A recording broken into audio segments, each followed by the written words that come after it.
नमस्कार दोस्तों, कैसे हैं आप सभी। आज की कहानी का शीर्षक है छोटी सी गुड़िया। उसी के शहर में लगभग 7-8 वर्ष बाद उससे मुलाकात हुई थी। वह शहर के पास ही किसी गांव में पढ़ाता था। कार्यवश उसके शहर जाना हुआ था। उससे मिलने गया तो वहीं रुक गया। शाम के वक्त उसके साथ पार्क घूमने निकला। पार्क बहुत खूबसूरत था। एक तरफ जालीनुमा कमरे में मोर, हिरन, खरगोश और कुछ बंदर भी रखे गए थे। कुछ लोग बंदरों को चने खिला रहे थे। मित्र ने टिप्पणी की, मुझसे अच्छे तो ये बंदर हैं। क्यों? वह बोला, जब तक जीवन है उसे मस्ती से जीते हैं। इन्हें जीवन के झंझट तो नहीं। वह मुझे जीवन से कुछ क्षुब्ध दिखाई दिया। क्यों? तुझे क्या झंझट है? एक तो बताऊं। वह कुछ निराश स्वर में बोल रहा था। कितना पढ़ा लिखा, पोस्ट ग्रेजुएशन किया और मिला क्या? 2-2.5 हजार की टीचर की नौकरी। कभी कभी लगता है कि हम सभी बंदर हैं। स्पष्ट विरोधाभास। अभी अभी उसने बंदरों को खुद से श्रेष्ठ बताया था और अब खुद को बंदर। मैं कुछ नहीं बोला। वही आगे कह रहा था, बड़ी बेरोजगारी है इस देश में। खासकर शिक्षित पढ़े लिखे लोगों की जामत ज़्यादा है। शायद इसलिए सरकार जब मन पड़े उन्हें बंदरों की तरह नचाती है। अभी देख, राज्य सरकार शिक्षकों की संविदा के आधार पर भर्ती करने में जुटी है। 8-10 हजार वेतन के पदों को आराम से 3-4 हजार में भर लिया जाएगा। सरकार कहती है कि वेतन देने के लिए फंड नहीं है, तो फिर हर साल करोड़ों के घोटाले कैसे होते हैं? वह कोसे जा रहा था। मैं तटस्थ उसे सुन रहा था। जी भर के कोसने के बाद वह अपनी लाइन में आया। हम भी कोई बेवकूफ़ नहीं। थोड़ा बहुत पढ़ाया, फिर अपना काम धाम देखा। उसकी बात पूरी भी नहीं हुई थी कि तभी एक लड़की मेरे दाएं तरफ आ खड़ी हुई। उसके हाथ में भी चने थे। उसने अपना हाथ जैसे ही जाली के अंदर डाला, वह बंदर जो अभी तक मेरे मित्र को सुख दे रहा था, एक ही झटके में कूदकर उसके पास चला गया। मित्र को अच्छा नहीं लगा। बड़ी मुश्किल से एक बंदर मिला था, उसे भी छीन लिया गया।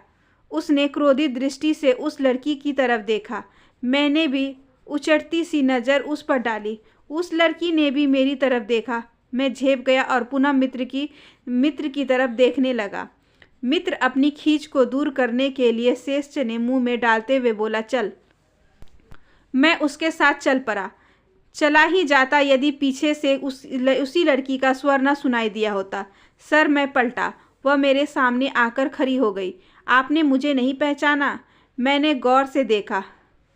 पहचानने की पूरी कोशिश भी की, लेकिन असफल रहा। कुछ संकोच से बोला, नहीं तो। और फिर जब उसने अपना परिचय दिया तो विश्वास ही नहीं हुआ। 10-11 वर्ष की अबोध बालिका एक परिपक्व तरुणी में कब और कैसे बदल गई। कब वक्त इतनी तेजी से गुजर गया, पता ही नहीं चला। कभी मैं उसका टीचर हुआ करता था। संघर्ष के दिन थे। कंप्यूटर साइंस में पॉलिटेक्निक करने के बाद एक प्रतिष्ठित कंप्यूटर इंस्टीट्यूट में प्रशिक्षक की नौकरी कर ली। नौकरी के साथ साथ प्राइवेट ग्रेजुएशन की पढ़ाई भी चल रही थी। उसके पिता के एक मित्र मेरे पिता के मित्र भी थे। उन्हीं के द्वारा मुझे ऑफ़र मिला था कि जब भी उनकी बेटी को कंप्यूटर में दिक्कत होगी तो मुझे उनका निदान करना होगा। एक तरफा कॉन्ट्रैक्ट हुआ और मैं उसका पार्ट टाइम टीचर बन गया था। मेरी उससे पहली मुलाकात उसके भव्य और सुसज्जित स्टडी रूम में ही हुई थी। उसे किताबों के ढेर के बीच कुछ हताश और चिंता मग्न देखा। अंग्रेजी माध्यम की पढ़ाई थी। सिलेबस देख मैं चौंक पड़ा। ठीक है, आधुनिक युग में नई जनरेशन को स्कूल से ही कंप्यूटर ऐड कर देना चाहिए, लेकिन इतनी निचली कक्षा में इतनी हाई सिलेबस। बात मेरे गले नहीं उतर रही थी। यह मैं उसके सामने जाहिर नहीं कर रहा था। डर था कहीं उसके मन में कंप्यूटर के प्रति भय न समा जाए। प्रत्यक्षत मैंने कहा, देखो तो कितना आसान सिलेबस है, बताओ तो कहाँ दिक्कत है। उसने अविश्वास से मेरी तरफ देखा, फिर अपनी समस्याओं को एक एक करके मेरे समक्ष रखती गई और मैं अपने ज्ञान कौशल से उन्हें दूर करता गया। लगभग 1 घंटे बाद मैं फुर्सत पा सका। जाते समय मैंने एक बार फिर समझाया था, देखो मन लगाकर पढ़ो, कंप्यूटर बहुत ही आसान है, जल्द ही बनने लगेगा। उसने उल्हाना दिया था, हाँ आपको तो आसान लगेगा ही, इतने बड़े बड़े बच्चों को जो पढ़ाते हैं, तो मुझ जैसी छोटी सी गुड़िया को पढ़ाना कौन सी बड़ी बात है। अब उसे जब भी दिक्कत होती तो किसी न किसी माध्यम से मेरे घर में खबर पहुंचा दी जाती। मैं लगभग रात 8-9 बजे उसके स्टडी रूम में हाजिर हो जाता। अब तक वह मुझसे काफ़ी घुल मिल चुकी थी। पहले वह गणित के 3-4 सवाल पूछती, फिर कहीं जाकर कंप्यूटर का नंबर आता। इसी बीच मुझे महसूस हुआ था कि कंप्यूटर विषय से डरती है। बड़ी अरुचि से नाक भौं और माथे को एक साथ सिकोड़े हुए बैग में कंप्यूटर की बुक निकालती है। मैंने उसे अभिप्रेरित करने के उद्देश्य से ही कहा था, देखो मॉडर्न युग में कंप्यूटर बड़े काम की चीज़ है। तुम कितना भी पढ़ लो, यदि इसका नॉलेज नहीं रखोगी तो अर्ध शिक्षित कहलाओगी। अर्ध शिक्षित मतलब, उसने पूछा था, मतलब हाफ एजुकेटेड पर्सन, और अच्छे से समझाना चाहो तो आधा अधूरा ज्ञान। बात उसके हृदय में लगी थी शायद। हाफ एजुकेटेड पर्सन ही सुनकर वह सिहर गई। उस दिन से उसकी अरुचि लुप्त हो गई। वह मुझसे खुलती गई, कभी कभी इतनी बातें करती कि मैं अपना सर पकड़ लेता। एक दिन उसने पूछा, सर मम्मी पापा इतना लड़ते झगड़ते हैं फिर भी साथ क्यों रहते हैं? मैंने इधर उधर देखा, कहीं कोई सुन तो नहीं रहा। फिर उसे कुछ डपकते हुए कहा, क्या यही पूछने के लिए बुलाया था? जो पूछना है जल्दी पूछो, आज मुझे जल्दी जाना है। आशा के विपरीत वह निर्भीकता से बोल दी थी, आप कैसे टीचर हैं? स्टूडेंट के एक शक को भी दूर नहीं कर सकते। उस वक्त मुझे मॉरिसन का एक वक्तव्य याद आया, शिक्षण एक परिपक्व तथा एक कम परिपक्व व्यक्ति के मध्य आत्मीय संबंध है, जहाँ कम परिपक्व को शिक्षा की ओर अग्रसित किया जाता है। उससे प्रेरित हो मैंने उसे समझाना चाहा था, तुम्हारे मम्मी पापा की एक दूसरे से शादी हुई है, इसलिए वे कितना ही लड़े झगड़ ले, उन्हें साथ ही रहना होगा। मैं अपने काम में जुट गया, लेकिन महसूस किया कि उसका ध्यान कहीं और है। मैंने पूछा, क्या बात है, आज पढ़ने में मन नहीं लग रहा है? उसने भोलेपन से पूछा था, सर तो क्या शादी के बाद साथ साथ रहना जरूरी होता है? हाँ। कुछ देर वह चुप रही, फिर मेरा हाथ पकड़ते हुए वह मासूमियत से बोली, सर आप मुझसे शादी कर लीजिए ना। स्वर में कुछ याचना भी थी। मैं चौंक पड़ा था, आश्चर्यचकित उसे देखता रहा। भली सत भर की लड़की और मुझसे शादी करना चाहती है? क्यों? मैंने हैरानी से पूछा था। उसने कारण बताया, जब आपसे मेरी शादी हो जाएगी तो आप हमेशा मेरे साथ रहेंगे और मैं जब चाहूँ आपसे पढ़ सकूँगी। मैंने उसे समझाना चाहा, देखो शादी हम उम्र वालों के साथ होती है, तुम छोटी सी गुड़िया हो और मैं तुमसे कितना बड़ा हूँ। वह फिर खामोश हो गई। मैंने सोचा शायद वह समझ गई है, लेकिन नहीं। उसने प्रस्ताव आगे बढ़ाया था, सर मेरे ताऊजी की लड़की की भी शादी होने वाली है, लेकिन इस साल नहीं, अगले साल। इस साल उनकी सगाई हो गई है, आप भी मुझसे सगाई कर लीजिए, शादी बड़े होने पर कर लीजिएगा। उसने जिस तरह से भूमिका बांधी थी, मुझे हंसी आ गई। अच्छा, लेकिन सगाई के लिए रिंग भी तो होनी चाहिए। उसका चेहरा उतर गया, लेकिन जल्द ही सचेत हुई। उसने पेन मेरी तरफ बढ़ाते हुए कहा, यह पेन रख लीजिए, जब बड़ी हो जाऊंगी, खूब पैसे कमाऊंगी तो रिंग भी पहना दूंगी। मैंने थोड़ा सा मजाक करना चाहा था, लेकिन उसकी संजीदगी, उसकी मासूमियत देख आंखें भर आई थी। दुविधा की स्थिति थी, पेन रखूं या ना रखूं। वापस करता हूं तो मासूम हृदय को चोट पहुंचेगी, यदि रख लेता हूं तो मेरी नज़र में गलत होगा। ठीक है, आज यह अज्ञान है, अबोध है, कल बड़ी होगी और समझदार भी, तब क्या यह नहीं सोचेगी कि मैंने उसकी अज्ञानता का अनुचित लाभ उठाया था? मुझे फैसला करना था और किया भी। कुछ सोचकर ही पेन रख ली और उसे समझाया, देखो तुम्हें जब भी मेरी ज़रूरत हो बुला लेना, वैसे ही आ जाऊंगा।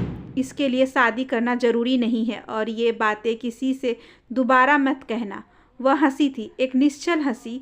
मैंने उसके गाल पर प्यार भरी थपकी दी।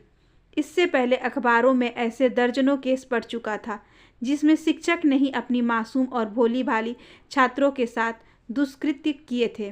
कैसे और कौन लोग हैं? शिक्षक तो दूर क्या, इंसान कहने लायक भी नहीं होंगे ऐसे लोग। शायद नहीं, यकीनन नहीं। उस दिन पहली बार मन में आया था, हे ईश्वर, यदि मेरी बेटी हो तो बिल्कुल इसी तरह हो, छोटी सी गुड़िया की तरह। परीक्षाएं हुई और वह चौथी पास कर गई। मेरे लिए खुशी की बात थी कि उसने कंप्यूटर में अच्छे मार्क्स पाए थे। आशा थी कि अब मेरा पारिश्रमिक भी मिल जाएगा। खुद कहकर मैं अपनी इज्जत कम नहीं करना चाहता था। इंतज़ार करने लगा कि कब उसके पिताजी बात चलाएं। धीरे धीरे 1 साल और गुजर गया, लेकिन उनकी तरफ से कोई पहल नहीं हुई।